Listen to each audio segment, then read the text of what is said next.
यहाँ पर एक बड़ा इंपॉर्टेंट क्वेश्चन है कि ये जिस तरह से मैंने पहले भी पूछा कि नाराज धड़े इकट्ठे किए जा रहे हैं, कोई पॉलिटिकल इंजीनियरिंग की बाज़गश्त है, कोई नाराज रहनुमा जो है वो पीटीआई के इकट्ठे करके, कोई क्या इससे खतरा है पीटीआई को और क्या कुछ ऐसा चल रहा है?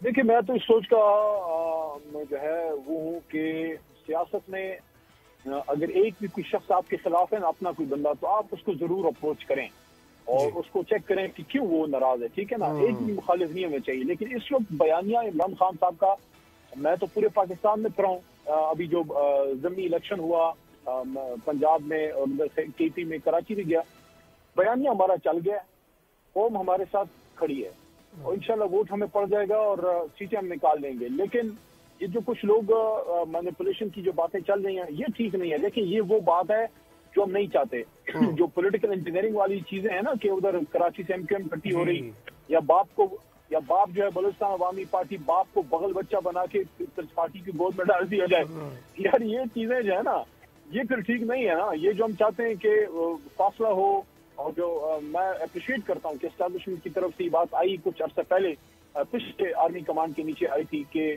वो अपने आप को सियासत से दूर रखना चाहते हैं। तो ऐसी चीजें फिर जो है वो खान साहब ने इसकी तरफ इशारा किया ना। खान साहब जो कह रहे हैं कोई हम चाहते हैं कि दूर हो, लेकिन फिर ये चीजें नहीं होनी चाहिए। तो मेरे ख्याल में अगर कुछ ऐसा नहीं भी है तो उसको भी क्लियर करना चाहिए, ताकि जो कुछ हो, देखे पॉलिटिकल जो भी इंडिजिनसली होता है, जेन्युइन पॉलिटिकल मूव से जो कुछ भी होता है वो एक्सेप्टेबल है, वो ठीक है। अगर आपने किसी की पार्टी में जाना है, किसी के कुछ करना है, अलायंस बनानी है, लेकिन वो किसी के अब्रू के इशारे पे या किसी की आंख के इशारे से नहीं होना चाहिए। वो जेन्युइनली पॉलिटिकल मूव हो तो बस ठीक है। बिल्कुल, ये बड़ा अहम नुक्ता है। अली मोहम्मद खान बात रहिएगा। यहाँ पे वक्त हुआ एक ब्रेक का। Stay with us.